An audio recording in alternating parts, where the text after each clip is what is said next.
Mac Power Users, episode 550, The World of RSS.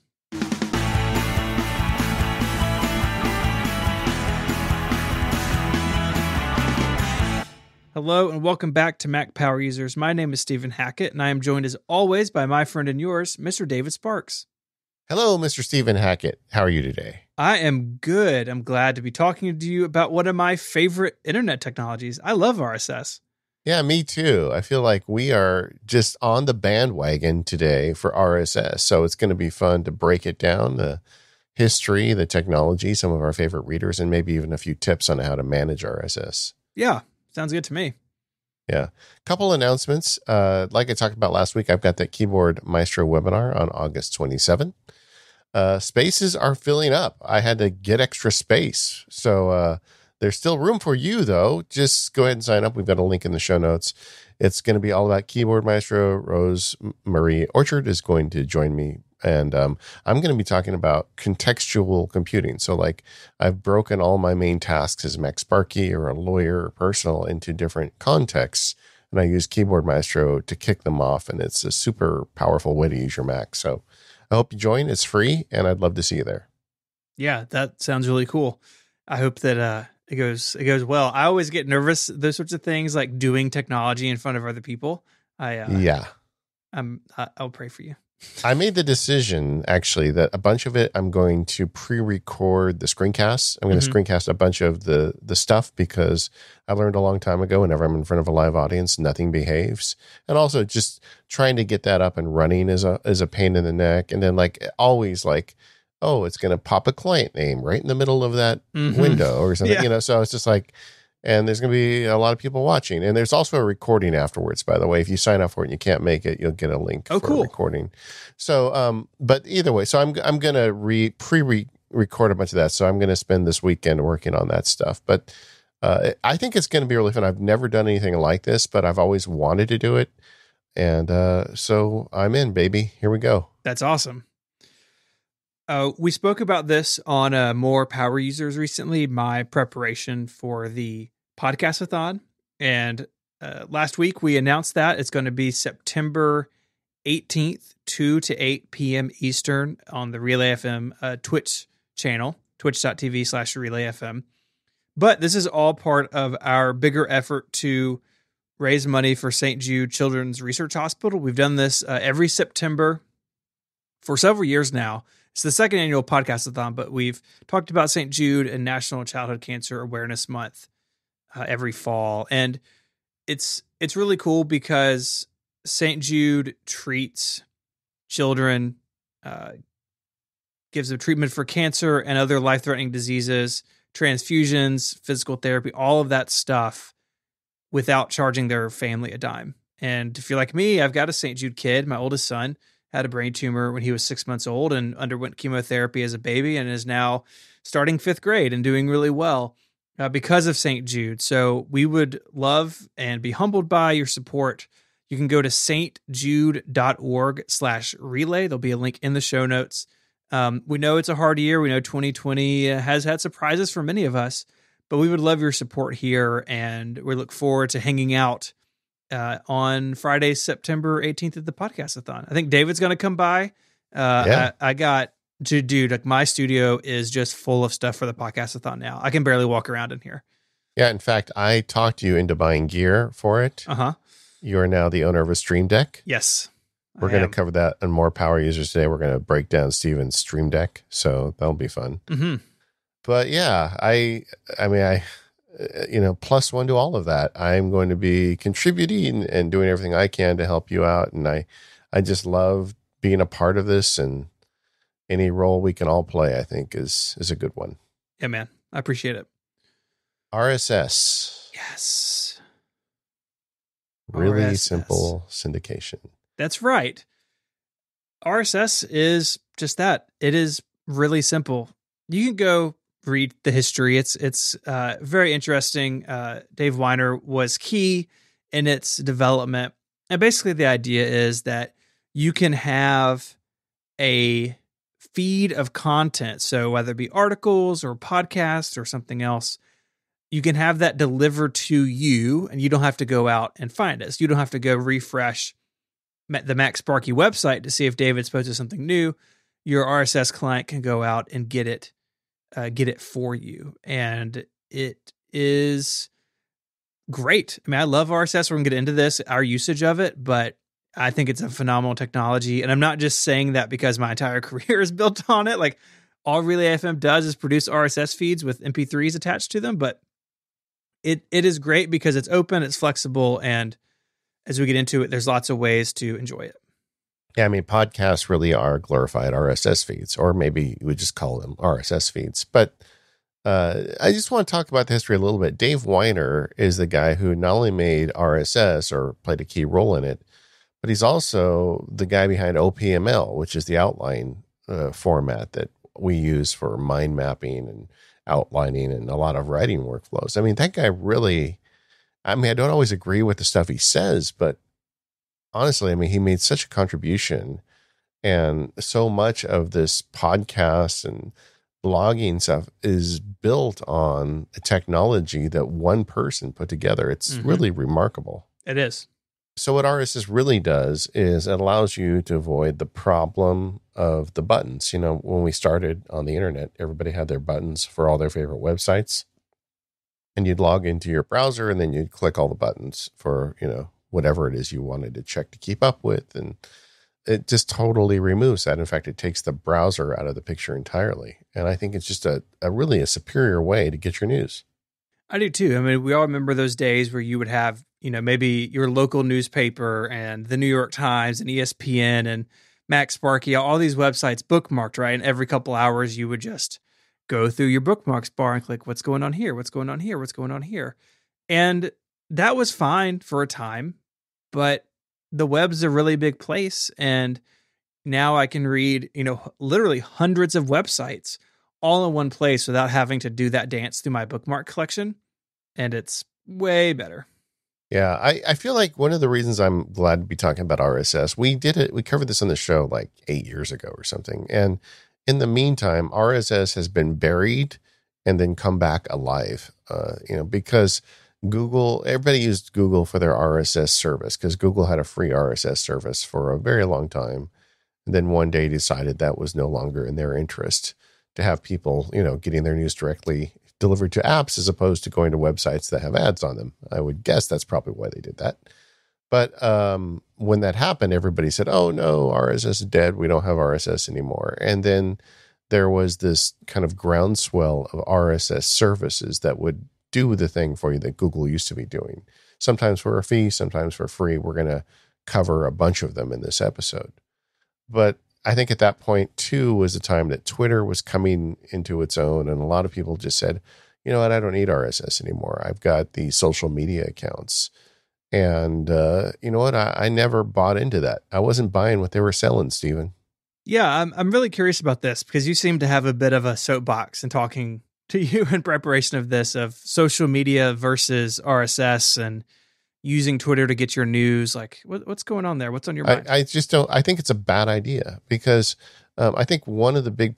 First of all, caveat: I have a podcast called Focused, right? So, what do you think?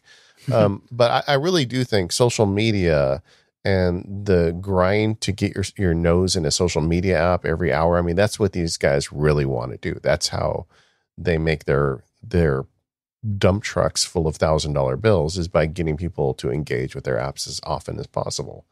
And when you decide you're going to put your news into something like that, saying, well, I'm just going to go check the news in Twitter, that means that's just one more reason that you have to go in Twitter. And you go in Twitter, first of all, you don't just check the news. You get caught up in, you know, your friend's French fries at the artisanal French fry restaurant or whatever. And it's a very specific example. I feel like you read about French fries on Twitter today.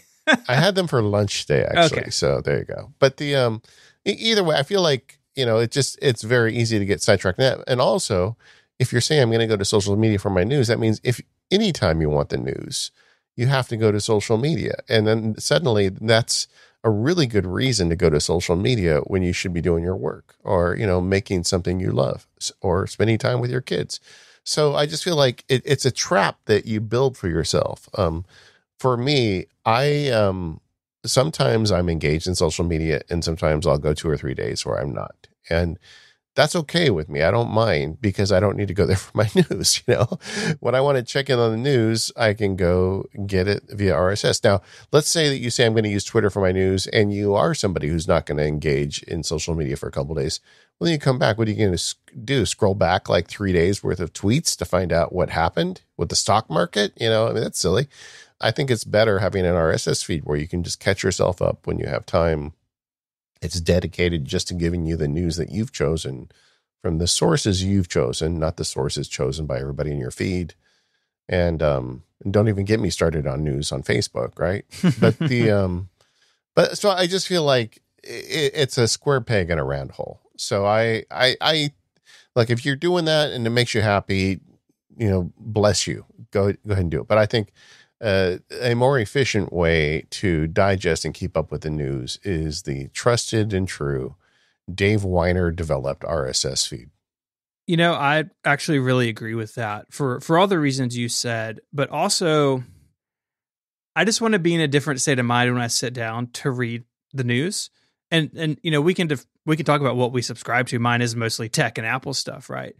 Yeah. And it just serves a different place in my life, and I need different tools there than I do at Twitter. And we'll talk about our workflows in a little while, but it's just a different thing for me. Like, I do have a private list with some news and like reporters on it that I like, but that's not my primary source of news. It's just kind of there. Sometimes I check in on it, but really I treat them as separate things. And I think that's a good thing. Yeah, I agree. So, everybody has to choose their own, but I do note that a lot of folks seem to be coming back around to the idea that RSS is once again a good thing, and that, maybe you taking control of your news is worth it.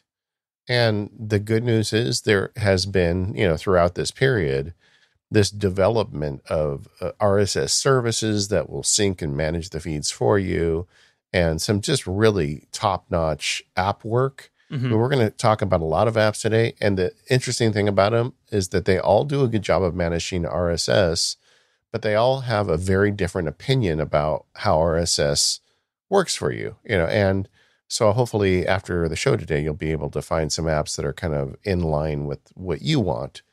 And it's just, there's a lot of options to make RSS really customized to the way you want it. Maybe one of the most customizable web technologies available right now. Yeah, because you don't have that on social media, right? Like, you can customize Twitter to a degree, but a lot of these things are fed by, machine learning and an algorithm that's going to know what you like. And the RSS, you can subscribe to what you want, read it when you want it, and use the apps and services you want. It's totally flexible. While we've been growing this rich ecosystem of RSS apps, some of them look really pretty. Some of them have a lot of power tools. We're going to talk about them. But while these have been growing, Twitter has been putting the screws down on independent developers to the point that I don't even use an independent third-party Twitter app anymore because they don't want me to. Mm-hmm. And the experience has got inferior with third-party apps. So you have less options on Twitter, whereas with RSS, you really can kind of make it the way you want it. I need to stop comparing them because they're really different. Twitter is a social media, and it's just, I guess I just keep coming back to it because some people keep trying to turn Twitter into an RSS or a news source, and I'm just not buying it. Yeah, no, I get it, man. I think Twitter and Facebook, all these companies want to be in the news, but also not be in the news, which is like a whole different topic, and I just prefer to keep it separate. And what they want to be is they want to be in the business of getting you opening their app and looking at their ads. That's what they want to be. So they will do whatever. They'll be news. They'll act as rage machines. They'll whatever you want them to be, if that's what it takes to get you in there. I'm starting to sound like a cynical old man. I'm going to stop doing that. This episode of the Mac Power Users is brought to you by 1Password. Head on over to 1password.com/MPU to learn more and sign up for a free 30-day trial with 20% off when you sign up. So, 1Password, I have it on my Macs, my iPad, my iPhone, But I've been spending some time in Windows for a project that people will see a little bit later, and I've been using the Edge browser. It is really cool. So it is a version of the 1Password ecosystem, all just packed down into the browser. And so I can be in Edge on Windows and get all the passwords that I have with me on all of my other devices. And it makes switching between devices really seamless because everything just syncs with the 1Password cloud. I have a Teams account for work passwords. I have a family's account for home passwords, and everything is with me wherever I go, no matter what device is at my fingertips. So if you want to learn more, head on over to 1password.com/MPU. Sign up for that free 30-day trial. And when you sign up, you'll get 20% off. Our thanks to 1Password for their support of the show.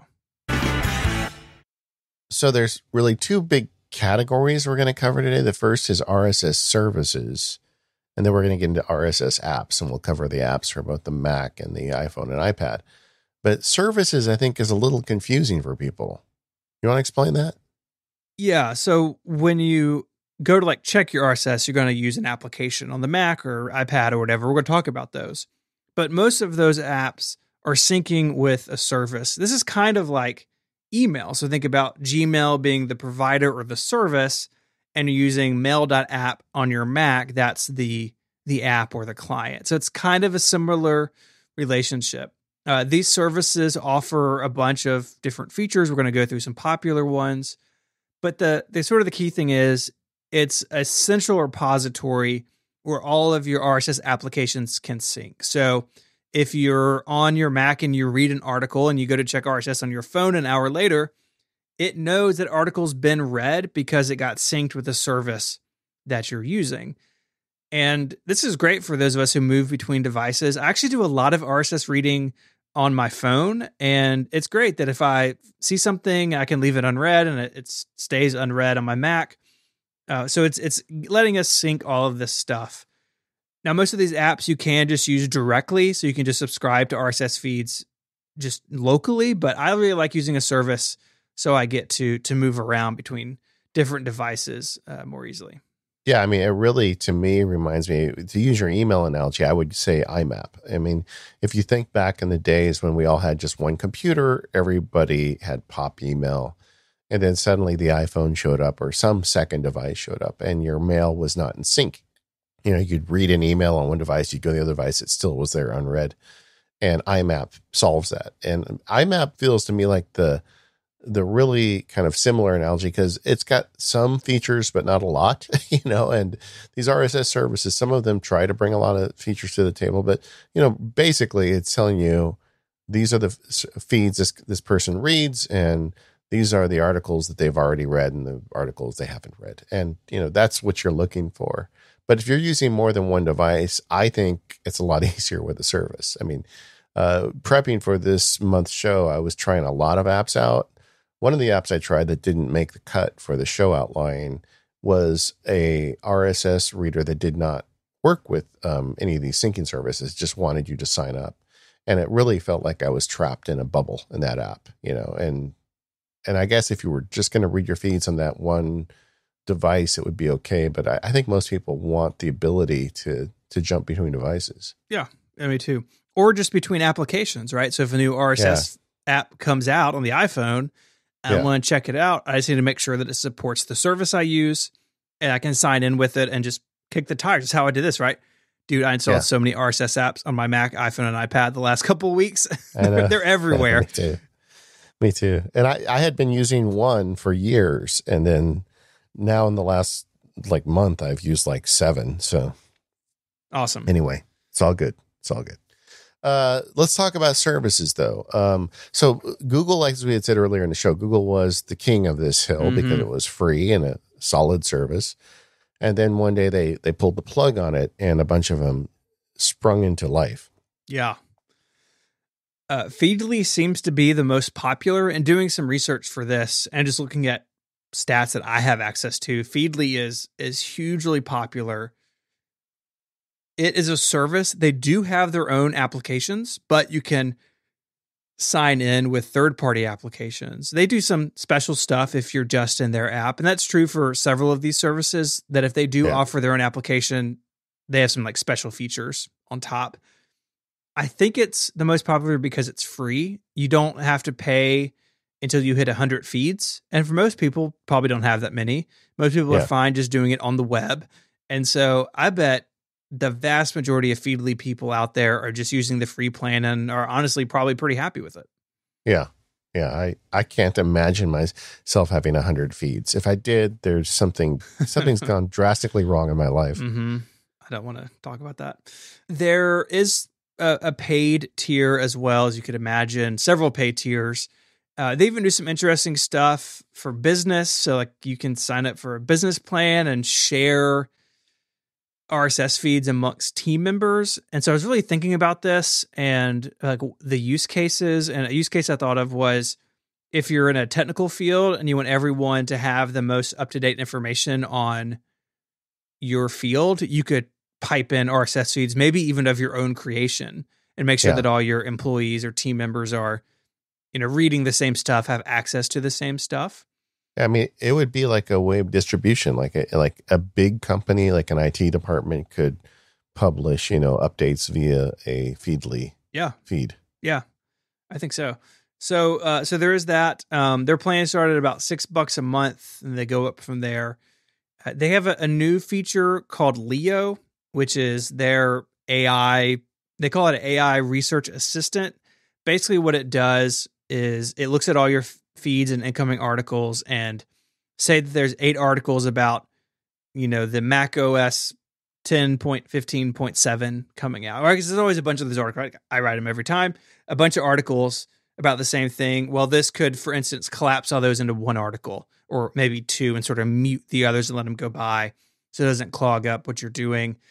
You can also prioritize topics or trends or keywords. So I could say, hey, I subscribe to 100 feeds, but anything that says Relay FM, like put it at the top. I want to see if anyone's mentioning my company in their writing. So you can do a bunch of that stuff with this.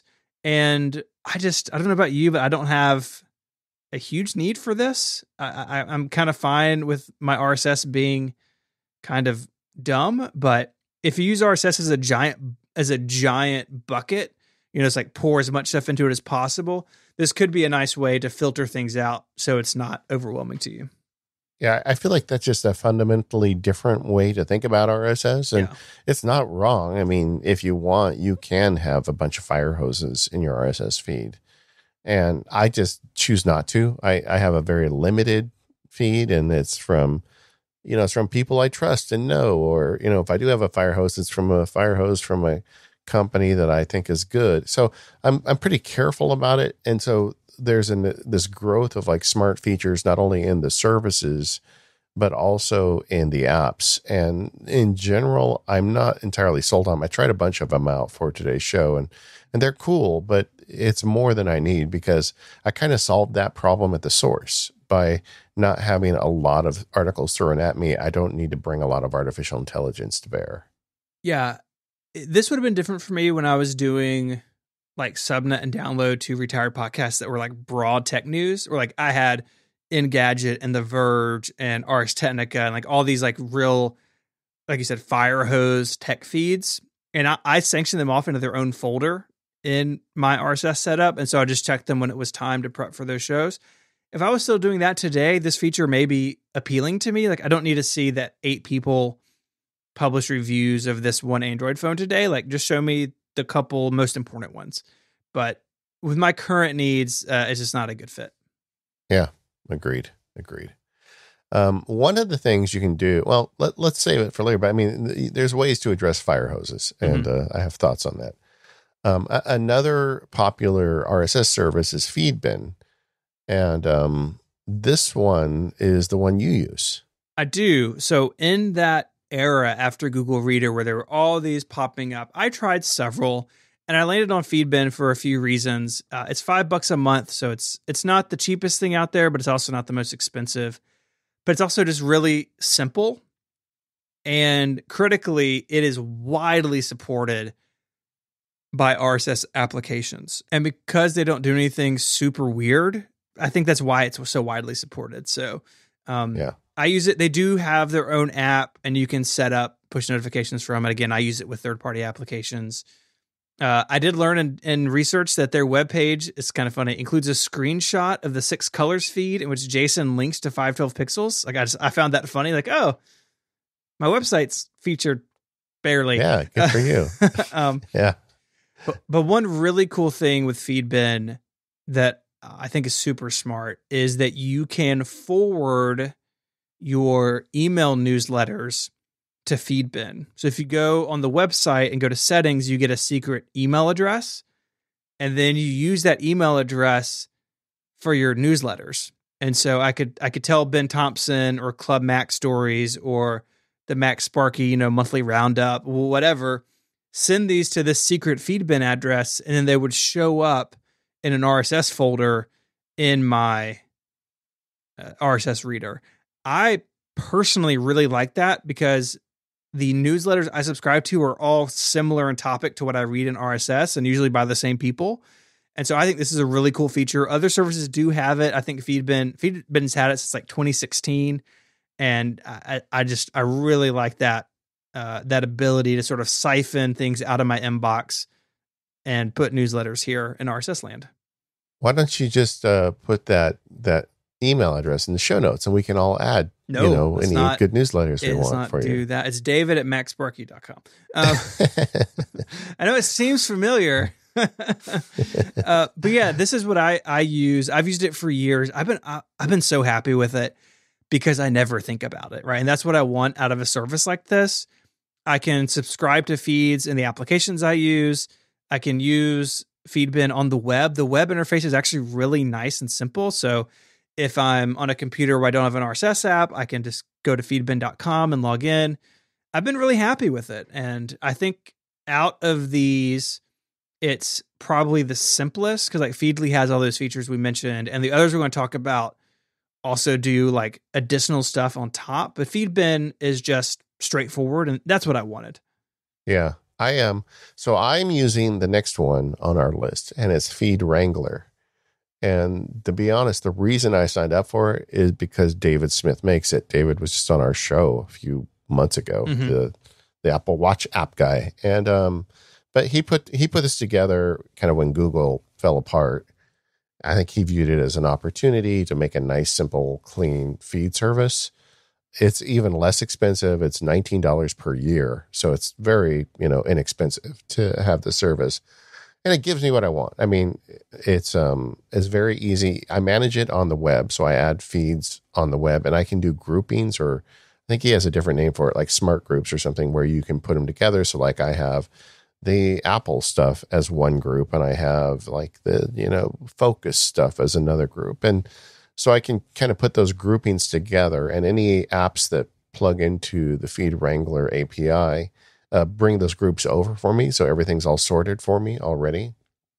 It's really easy to import feeds. It's fast, and it has never let me down. It always syncs. It does not have the feature with the magic email, but I'm fine reading newsletters in the mail app.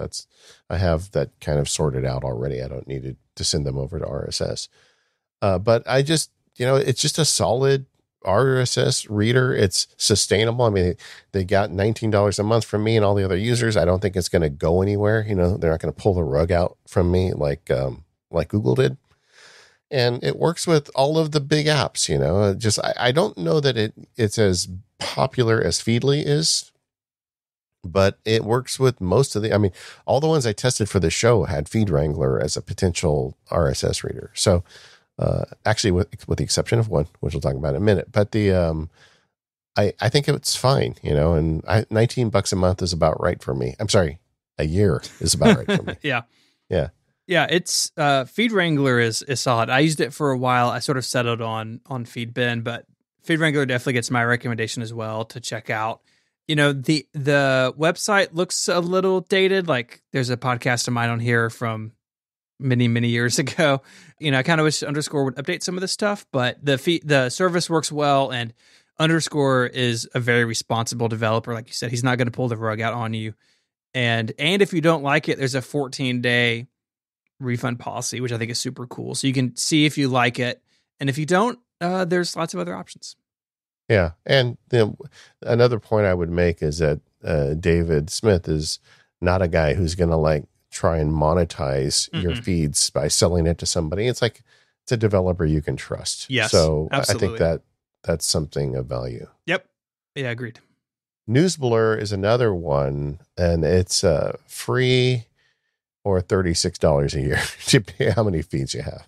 Yeah. And so it's kind of in the middle there in terms of price.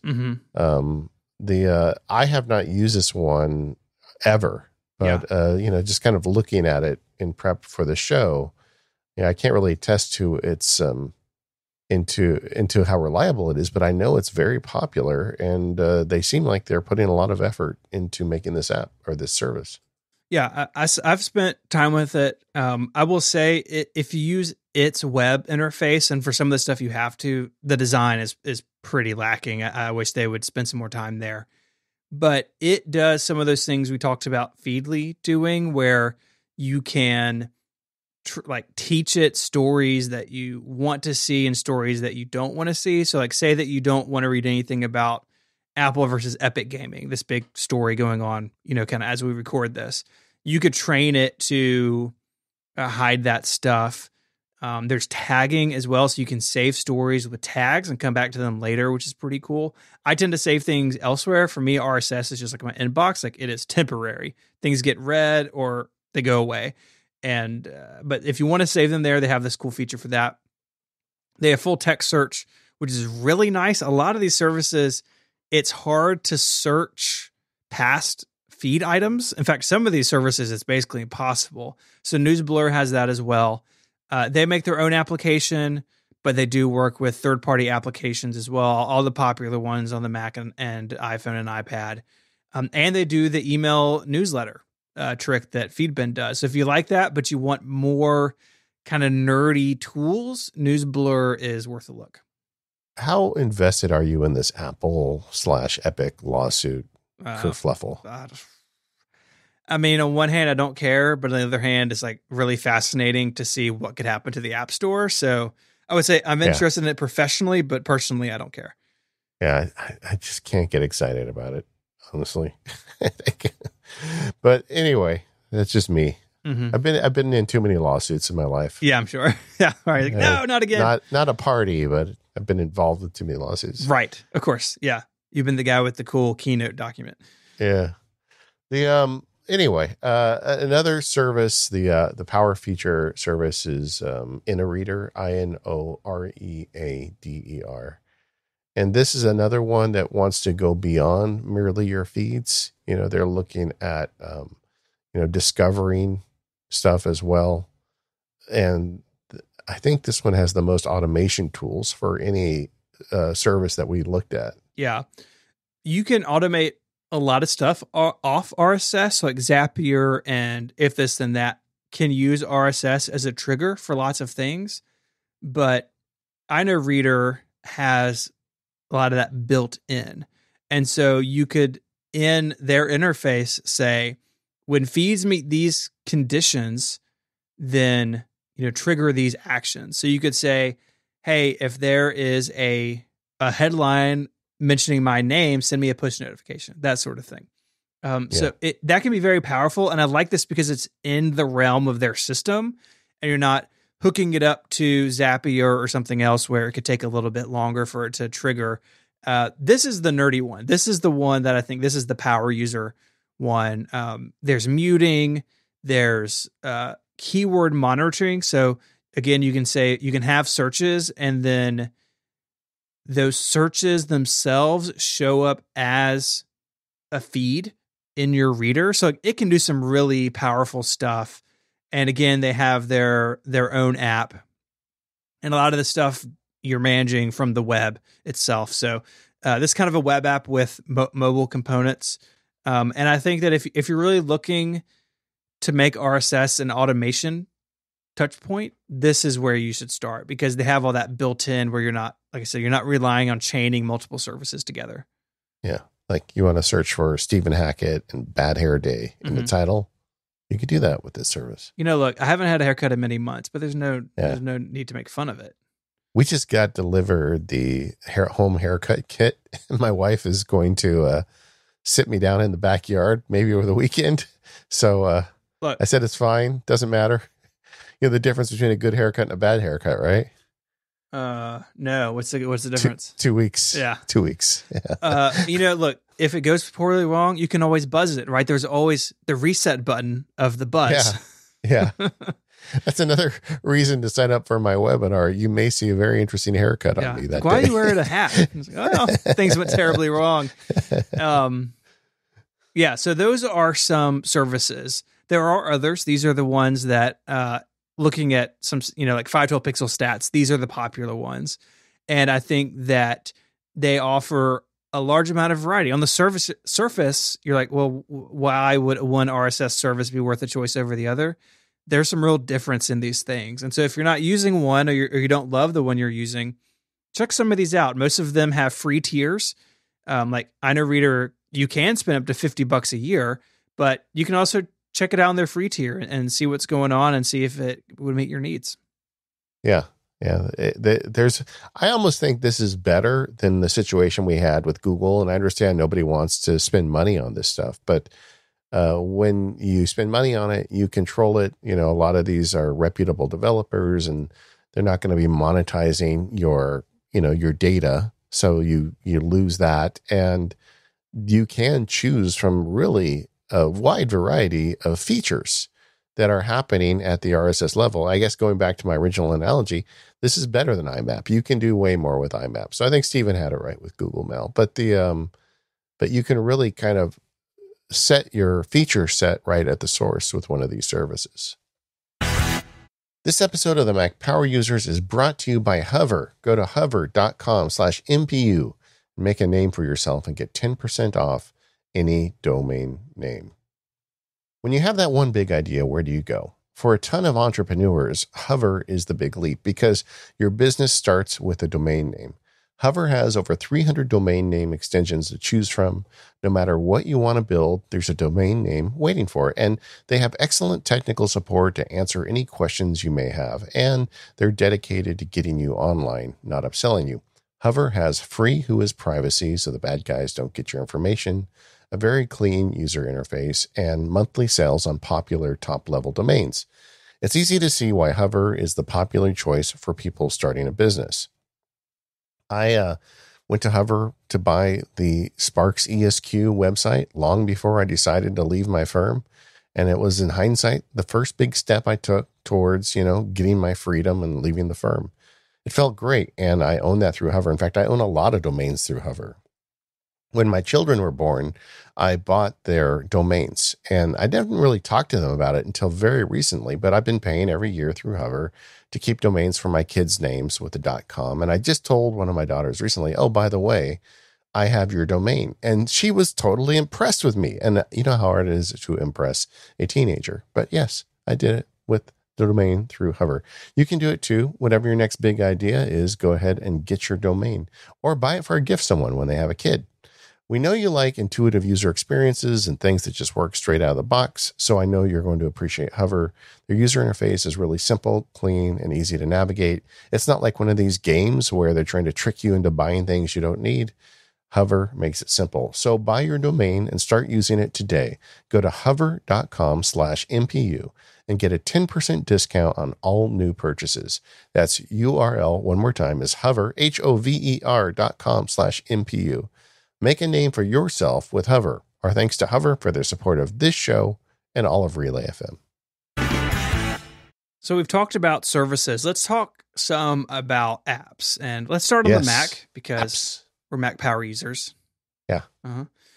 There are a lot of options on iOS. There are fewer options on the Mac, but there are three that stand out to me. The first one is Reader. That's REEDER. Again, links are in the show notes. Reader version 4 is out on the Mac App Store now. It's a free download, and it is a classic, kind of like a modern classic, right? NetNewsWire is the classic. We're going to talk about that in a second, but Reader has been around a long time. In fact, in researching this, I found a review I wrote of it like in well, it's dated 2019, but I think I wrote it in about 2016. And it's been updated over time on the Suite setup. But it is really solid. It syncs with a whole bunch of services, including almost all the ones that we mentioned, and then some that we didn't. You can use it locally. You can sync it with Instapaper. You can use iCloud Sync and just sync saved articles around your different instances of Reader on your different devices. Really well fleshed out, as you would expect from an app that's got some years on it, right? It's been around a while. Well, I would say it's been around a while, but it has evolved. Yes. I mean, they've done a lot of, or I actually think it's a single app, a single developer app, but he's done a lot of design iterations over it. And Reader has always been the app that, in my mind, is really about kind of streamlined workflows. It's an app that makes it very easy to save things to whatever your read later services. It doesn't have a lot of bells and whistles, but it's super clean design. And I mean, the idea of getting in one of these apps is just to read the news. So why not have a super clean design? I've been using this on the Mac. I have to admit, I don't normally read RSS at all on a Mac. I do a lot of stuff on the Mac, but this is something I want to do kind of when I'm away and out of work mode. So I got these apps in preparation for the show today, but Reader is very much the Mac version of its iOS equivalent. I mean, it looks clean. It's easy to operate. And I think it's a good starting point for a lot of people. Yeah, I do too. It is big into flexibility. And this is common in a bunch of RSS apps, but I really like the way Reader does it. So it has the standard share menu with all the extensions that you can set on the Mac and system preferences.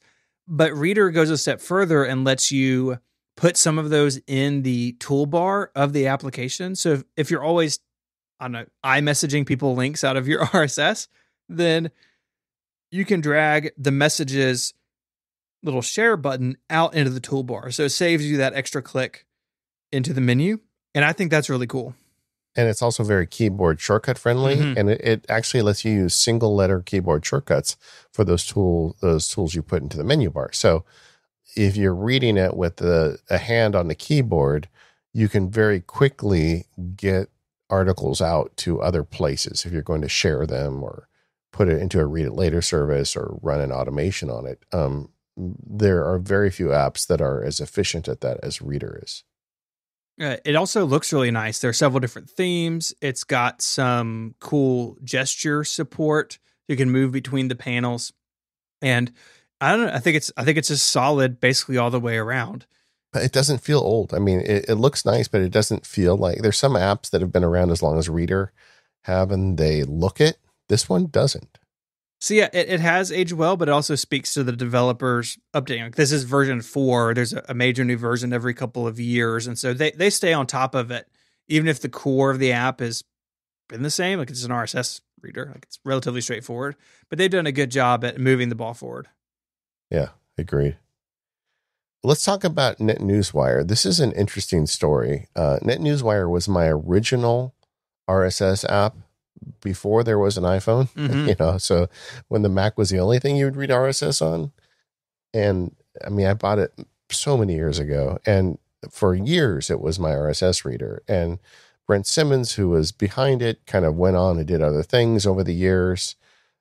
He's been involved with a lot of apps. Most recently, he was with the Omni Group, but he's had this kind of passion project of bringing NetNewsWire back to life. And he's been working on this now, I know, at least a year. And now it's out. So you can get NetNewsWire on your Mac again. Yeah, that's right. And it is a whole new app and it's open source. So Brent is working with a team to develop it. It is super fast. It fetches so quickly. It's really lightweight and it uses mostly standard controls. And so it looks at home on the Mac. Reader is very opinionated in its design. I think it looks fantastic. NetNewsWire looks very, very stock, and I think that's really nice. And yeah, it's solid and it's free, and so it's a great place to start. However, Feedbin is the only RSS service it supports. Yep. and I am on Feed Wrangler. I talked about earlier, there is one exception.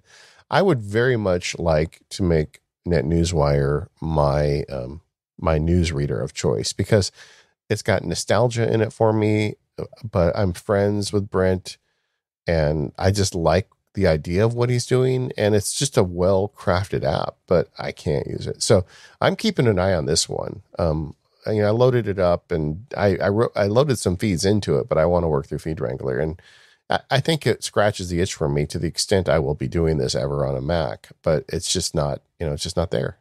And they have said that is a priority to add more syncing services, but it's still a relatively young app, even though it's even though it has this great legacy. Version 5 is new, and so they are adding those things as they go.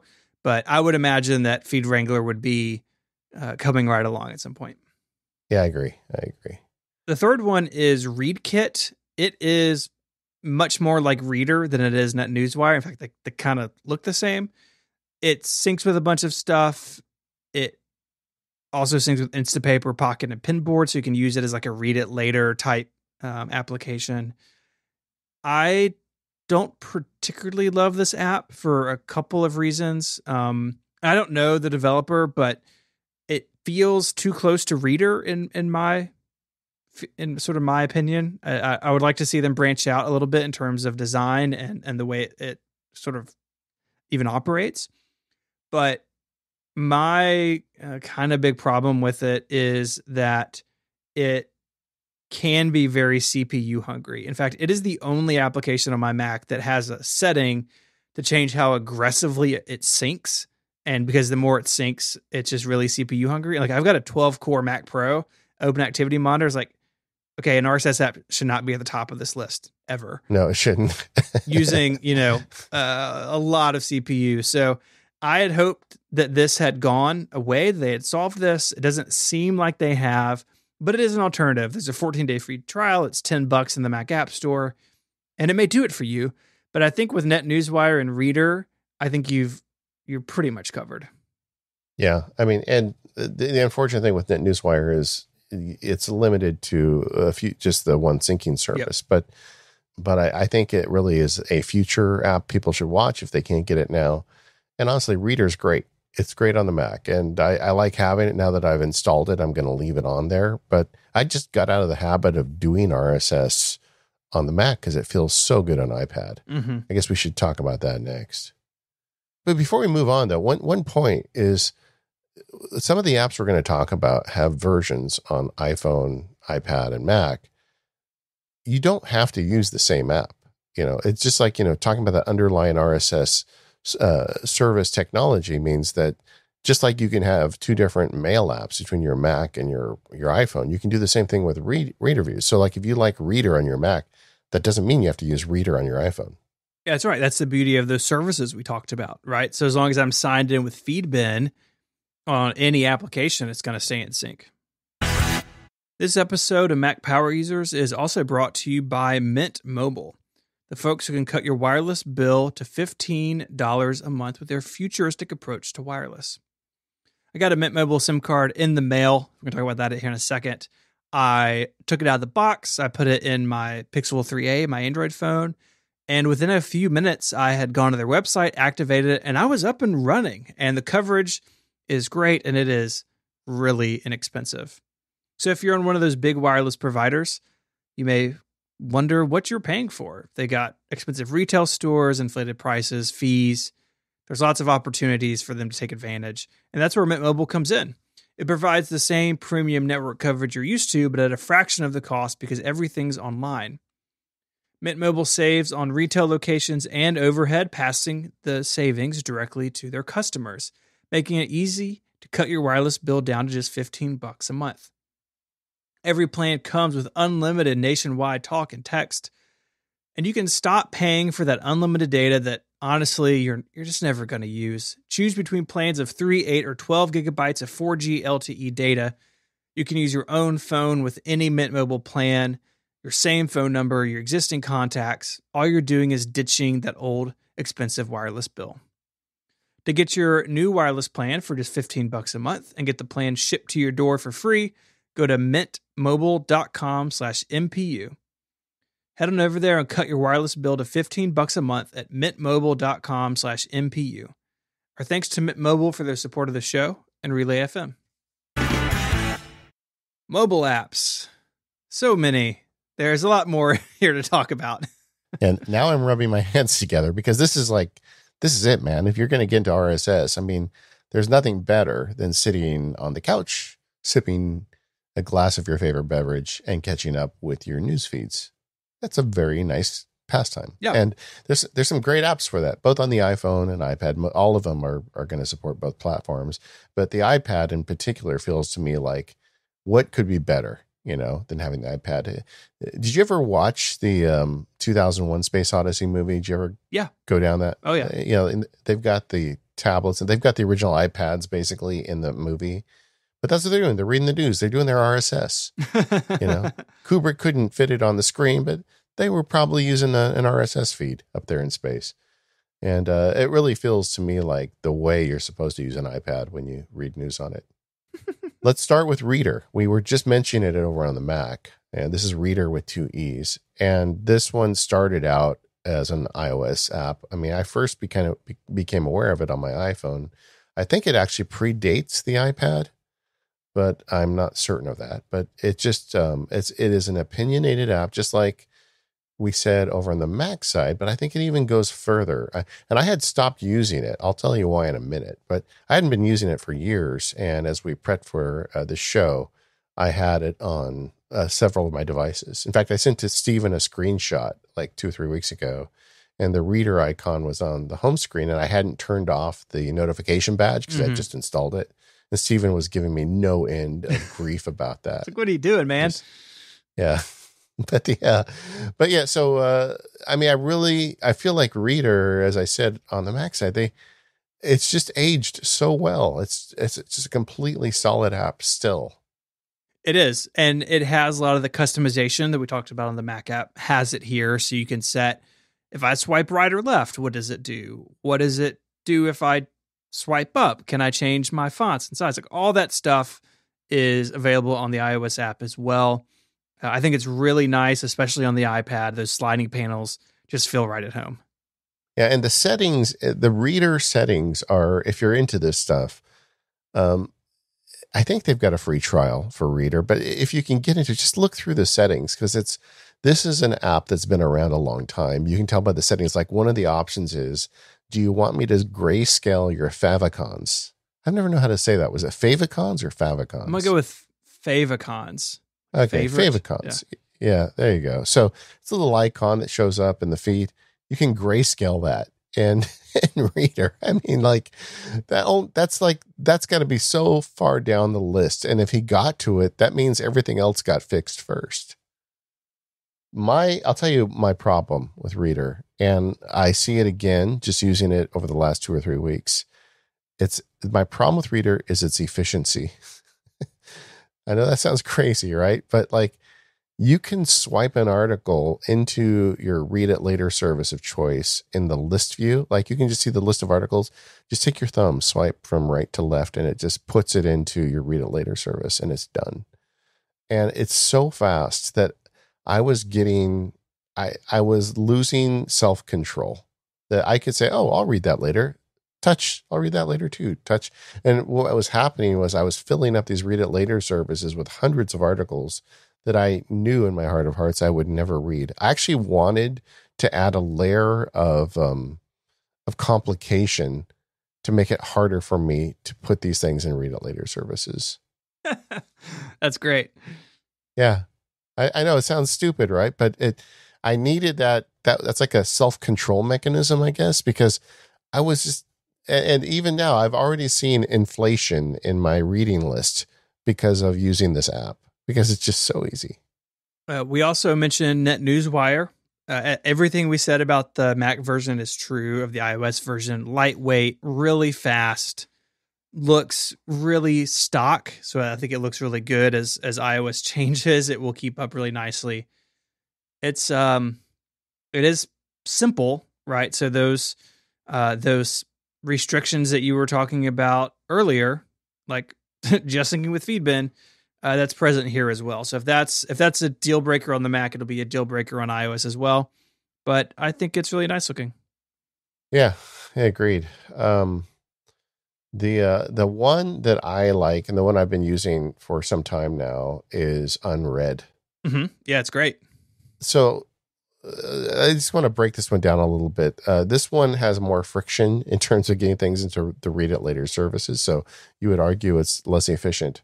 But what Unread does for me is it's just beautiful. The way they lay the page out. I tried a lot of apps leading up to this episode, and I kept looking for something to unseat Unread as my favorite way to look at these news articles, and none of them came even close. I think Unread is just a really pretty app. Yeah, so it basically gets rid of all of the Chrome, right? So there's basically no UI except the articles, and it's all done via swiping.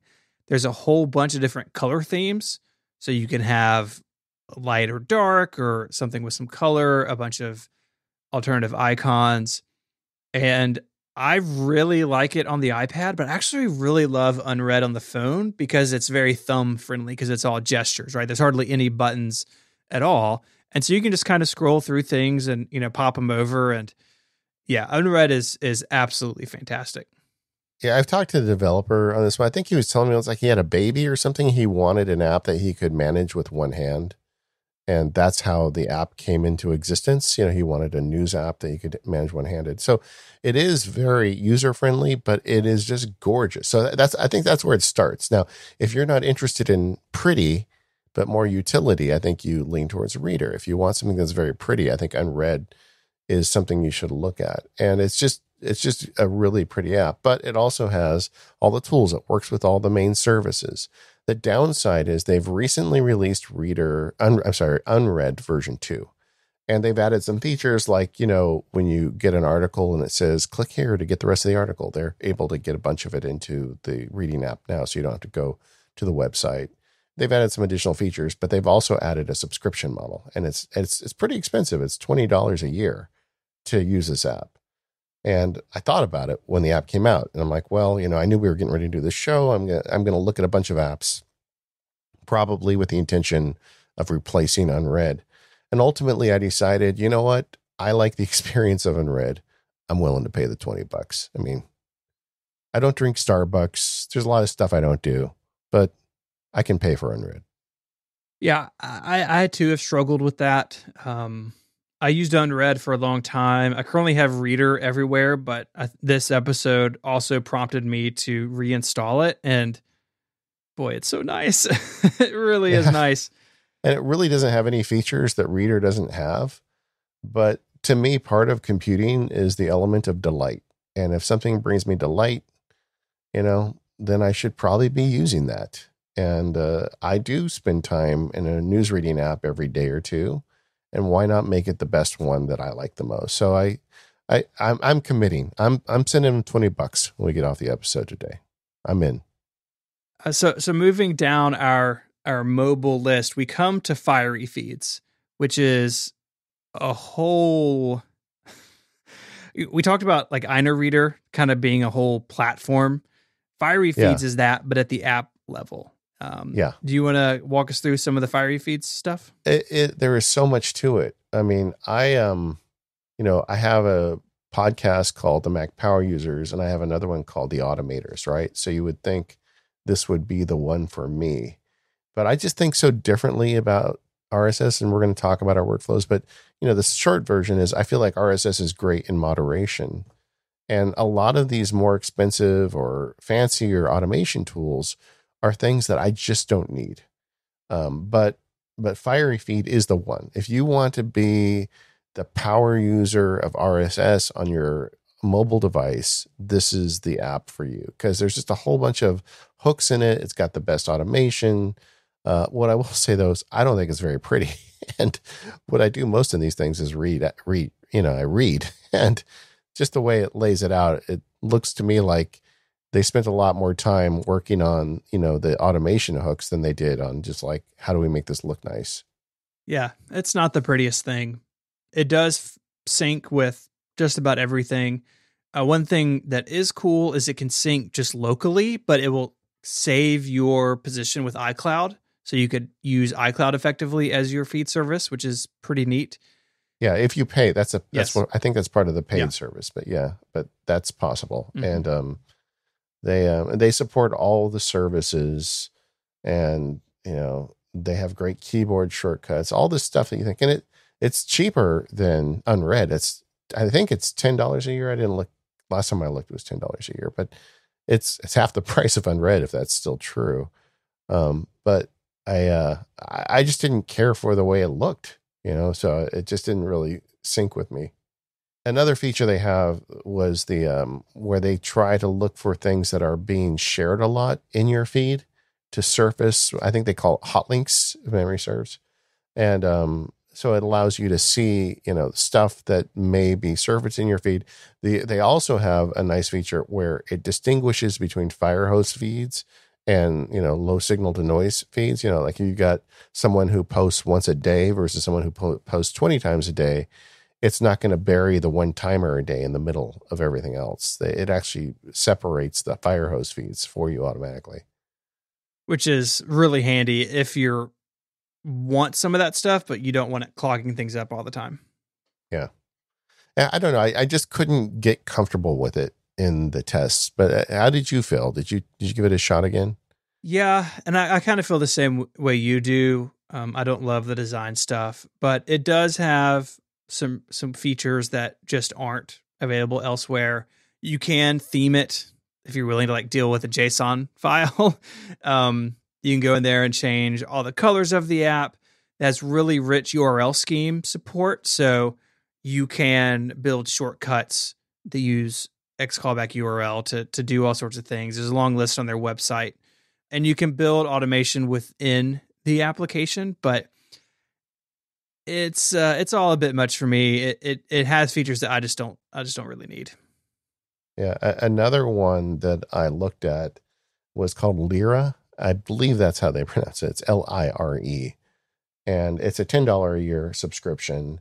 It felt to me like halfway between Unread or maybe Reader and Fiery Feeds. It does have like the hot links feature where it'll pull stuff out for you.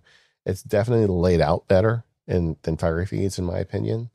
But I think if you're looking for something a little bit further down the automation lane, that one may be worth checking out too, and it works with everything as well. Yeah, I've not spent time with this until I saw it show up in our list, and I think it's a fine alternative, but there's definitely, I think, better options. Yeah, I just can't get over how much I missed Unread without realizing it as I was prepping for the show. It's like, because I just reloaded Unread last night. I'm like, oh yeah, this is what I like. But I'm so opinionated about this stuff because I only read RSS stuff generally on the iPad and sometimes iPhone, and I really like to have a nice experience with it. Yeah, I mean, especially when you're reading potentially a lot of stuff, like the friction really matters too. Like you said, you feel like that was a little bit off for you in Reader, and maybe Unread was a better fit. Like all of those little touches really matter in RSS apps. I think more so here than other types of apps. Like I think there's so many of them because people can be picky about them, and I think it's great that iOS users have so many options. Yeah.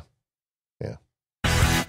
This episode of the Mac Power Users is brought to you by Indeed. Go to Indeed/MPU and get a $75 credit to boost your job post. One of the greatest challenges we all face is taking all the information available to us and knowing where to focus. This happens in all areas of work and life, including hiring. With Indeed, you have access to the largest pool of talent and can hire the right people and quickly. Indeed.com is the #1 job site in the world because Indeed gets you the best people and fast. Unlike other sites, Indeed gives you full control and payment flexibility over your hiring. You only pay for what you need, you can pause your account at any time, and there are no long-term contracts. Plus, Indeed provides powerful tools to make your search that much easier, like sponsored jobs, which are shown to be 3.5 times more likely to result in a hire. With 73% of online job seekers visiting Indeed each month, Indeed is going to get you the important hire you need, just like they have for over 3 million businesses. Right now, Indeed is offering our listeners a free $75 credit to boost your job post, which means more quality candidates will see it fast. Try Indeed out with a free $75 credit at Indeed.com/MPU. This is their best offer available anywhere, so go right now to Indeed.com/MPU. Terms and conditions do apply, and the offer is valid through September 30th. Our thanks to Indeed for their support of the Mac Power Users and all of Relay FM. Let's talk a little bit about working with RSS. So we've talked about reading and subscribing, but a lot of times you may need to do a little bit more. One of my great frustrations with the Mac is Safari's lack of support for RSS. That used to not be true. It used to be that Safari included a built-in RSS reader. In fact, there was a whole release called Safari RSS, but it's gone. If you load an RSS feed in Safari, it just tries to hand off to another app. But Chrome on the Mac can actually see the actual feed. So I can paste in an RSS feed, and for me, I have to troubleshoot things or test things, with Relay. And so I keep Chrome around for that. But I wish that Safari was better at this. Even if it just had a simple view, if you clicked on an RSS feed, it would load it in place and kind of prompt you to go elsewhere. They're just totally just like throwing their hands up in the air and sort of running around screaming when you hit an RSS feed is really annoying. Yeah, I'd like to hear someday the story behind how that happened. Like, why did you give up that lead? Maybe it's just not used very much, but man, for those of us that did or do like RSS, it was sad when the first time I put a link into Safari and it kicked me into another application. Yeah, it's a real bummer. Yeah. In the past, talking about another Apple app with questionable RSS support. In the past, it was possible to just add a site's RSS feed directly to Apple News, but it seems like last year that changed, and you can now no longer just give Apple News a random RSS feed that you found out on the internet. Now, this is different than if you're a publisher and you're submitting your own feed to be included in Apple News, but say a reader of MacSparky just came by, copied your RSS feed, open News. It's like, oh, I'll just have it with my other Apple News stuff. That no longer works. And that bums me out because they're turning Apple News into a service. Like, I understand that, but it is frustrating that you can't sideload into Apple News anymore. Yeah. And as a publisher, I can tell you that their reference to my RSS link is constantly breaking. Yes. It seems like I'm always hearing from readers who want to read MacSparky in the News app who can't. And it's like, I'll email Apple, maybe it'll start working and it'll stop working. It just doesn't seem like there's a whole lot of wood behind the arrow on RSS support in Apple News. No, I'll have a link in the show notes so you can see what Apple says about publishing to Apple News. Honestly, I don't really care about it for 512 pixels. If someone says it's broken, then I go fix it and then I just let it sit until someone else tells me it's broken. Yeah, that's basically my relationship as well. If you are looking to have an RSS feed, so you want to create an RSS feed, say you're going to blog or have a podcast, almost any content management system, so Squarespace or WordPress or any of those other systems out there, all these like podcast hosting services will all generate them for you and give them to you so you can, paste them into tweets so people can subscribe or have a link to it. It's really way easier to create an RSS feed than it used to be. I remember years and years ago, well before, probably like 15 years ago, there were a couple of Mac apps that would let you create a podcast RSS feed and then just upload like the XML file to a server. I was like, I haven't thought about that in a long time until prepping for this, because now it's all just automatically done by all these different hosts and providers. I remember having to do that once for Mac Power Users, and I thought I was diffusing a bomb. Yeah. It was hard. So good. Yeah. So it is easier to create than ever, but also more difficult to work with sometimes. But what is cool is that RSS is really simple. So you can pull up an RSS feed in Chrome and look at the source, and it's really easy to understand what's going on. I mean, it's called RSS for a reason, really simple. And so it is human readable to a degree. You can figure out what's going on. And I like that about RSS. I like that it's really easy to have an application, read an RSS feed and break out the stories, whether it be blog posts or podcast or anything else. I like that it's flexible and simple and open. Yeah, agreed. Let's talk about you as RSS consumers, some best practices and tips. Mm-hmm. Everybody that's, maybe we sold folks on the idea of installing RSS or getting back into it.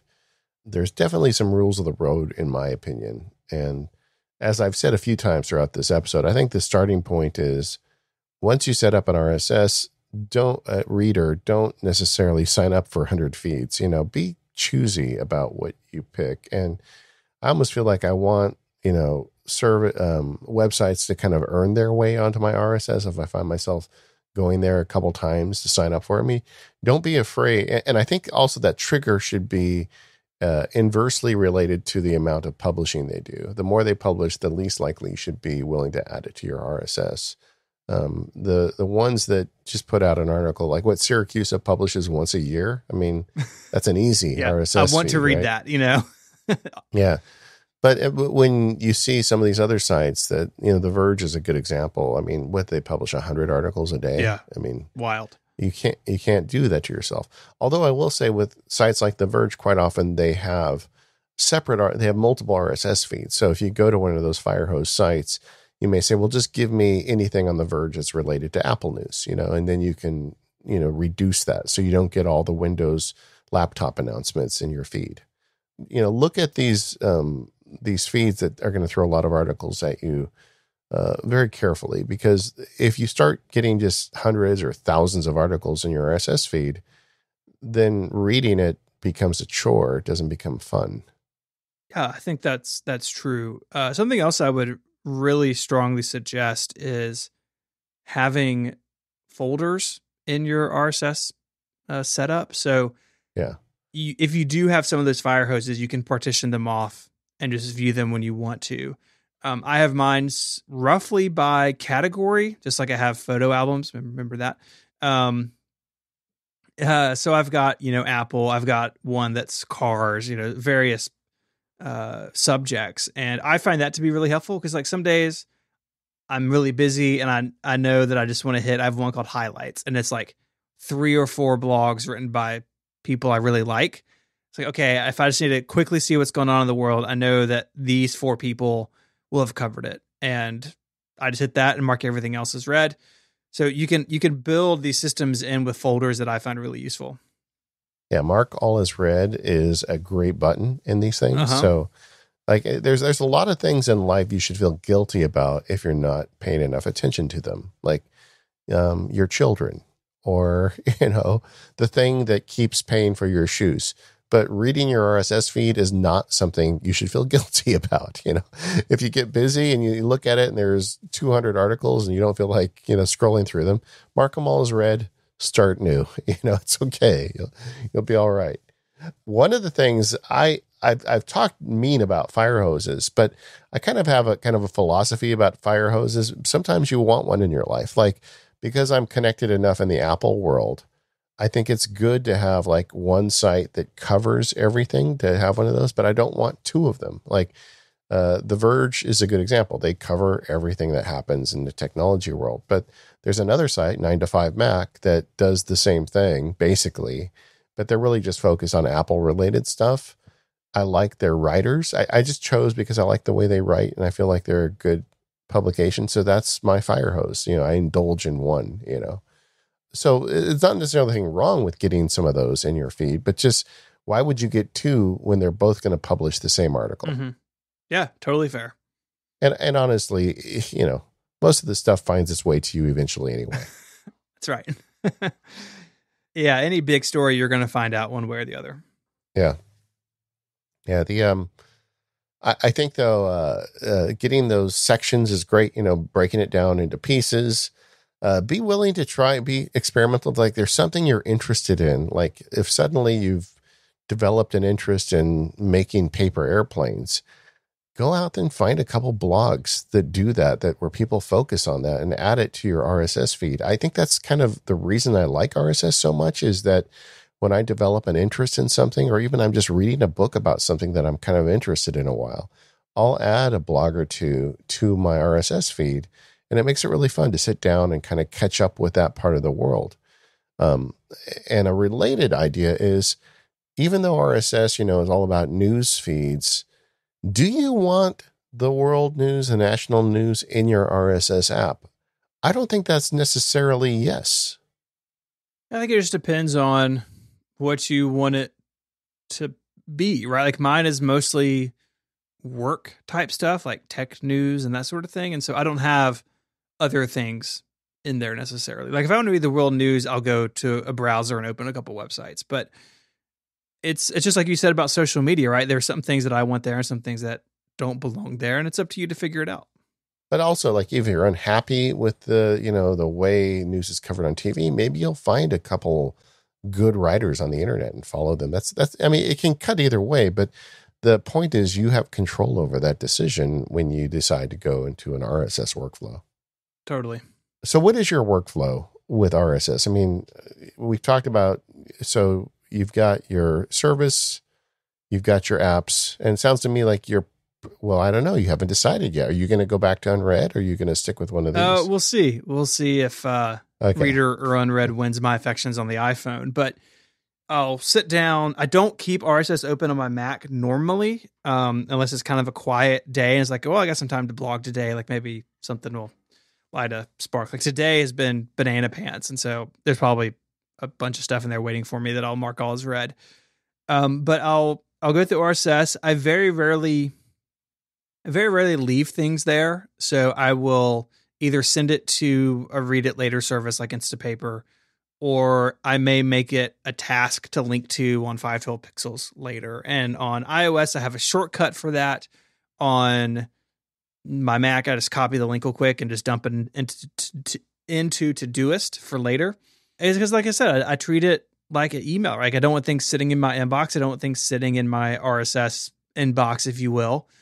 They're either going to get read now or sent to Instapaper if it's really special, or sent to Todoist, or just marked as read. So I tend to treat them as, sort of like a river going by. And if I miss it, there'll be another thing coming downstream soon enough.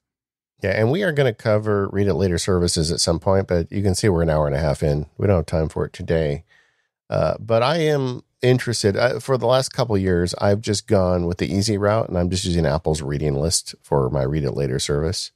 But as I'm increasingly reading interesting things on the web, I might want some more powerful tools for that I don't have with reading list. But currently my workflow is just the same. The RSS app is the inbox, and I go through it pretty quickly. If there's a short article, I'll read it in the RSS app. If there's an article I want to study or kind of read it more carefully, I just put it in reading list. That's kind of like the second tier for me. And my weekly task list, my end of the week task list includes clear out reading lists. And I've been able to do that now for a couple of years, where reading list on Monday is empty for me. And so I go through it on the weekend and kind of through the course of the week, and I read articles from it, or I might move them. Sometimes I will save them archivally into something like Raindrop, or sometimes it's fodder for a blog post or something, and I'll write a post and then just get rid of it. So it depends what I do, but reading list is kind of the second tier for me. And then from there, something else happens. Another big piece of my workflow for RSS, because I do almost all of it on mobile, is shortcuts. There is so many great things you can do with shortcuts and blog posts or websites. I don't think people realize what a great job the shortcuts team has done on this. Like, you can pull out the article title, article author, article URL, and the article body language as separate variables with a single shortcut and using magical variables. So you can do so much with it. Like lately, I have been experimenting more with this Roam Research as kind of a research tool. And one of the tricks to Roam is you put the text of articles you're interested in Roam. And that way you can create hyperlinks between pieces of that article and something else. And you can highlight it and do a whole bunch of other cool stuff with Roam. But, there's all these people making YouTube videos about how they block and copy the article and then they paste it in, then they go through and they repair the formatting and they do, it's like they spend 10 minutes getting this article into Rome. And I'm like, this is silly. You just create a shortcut that pulls the author, the URL, and you assemble basically the Rome entry right there. The way I do it is actually send it to Drafts, because Drafts is just a great place to receive automation. And then I just paste that into Rome and it's all done for me. It doesn't take 10 minutes. It takes one. And that's all because the automation tools you get out of websites, and they run right out of RSS apps. You know, the sharing button and RSS apps will all give you those automation tools. So I guess that's a long explanation of, if you want to automate this stuff, try it on mobile first. Yeah, totally. I've even recreated, like in Chrome where I can view an RSS feed. I've even recreated that in shortcuts. I'll put that shortcut in the show notes. So it is surprisingly powerful what you can do on iOS and iPadOS with RSS. And again, I think it goes back to that simplicity, right? That, yeah, it's really easy to parse these things, and shortcuts can just go in there and grab things out of tags and be on its way. Yeah, I mean, another example of a shortcut I use is, if it's something I want to write a blog post about, it creates a task item in OmniFocus with the name of the article and says, write article about, name of article. And then it opens up Drafts and it sets up all the like stuff I do to prep an article for publication. And then at the bottom, it has all the links and everything I can use. So usually if I'm writing an article about something, I'm going to be linking it. So it gives me all that stuff in the draft as well. So I don't have to go back and later and grab it out of Safari. And it's like, you can do so much with this stuff. It's great. RSS, 2 thumbs up. Yep. Not dead. 4 thumbs up. Not going anywhere. And not dead. All right.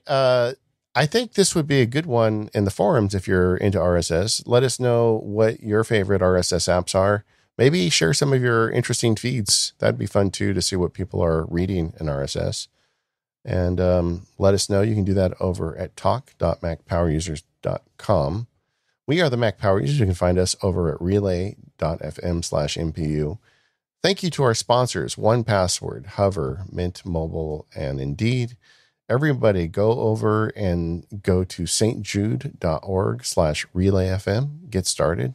Contribute. The Mac Power Users is always one of the biggest contributors to this every year. I want to keep that up. And thanks for listening.